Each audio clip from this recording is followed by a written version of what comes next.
kompleto, no? Opo. They do a lot of kitchen gadgets. So, we have lemon. Sliced lemon. Our cooking po is the same wherever we go. Okay. So when you recommend friends, whatever you tasted here is the same what they will taste. Okay. So I'll put it here. So at the bottom of your salad master, put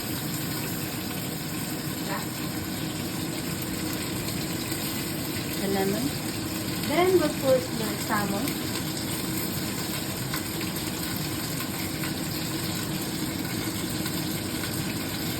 Dito natin ito. Oh, Dito. Hindi naman ano yung mga bata. Pihitan. ay hindi.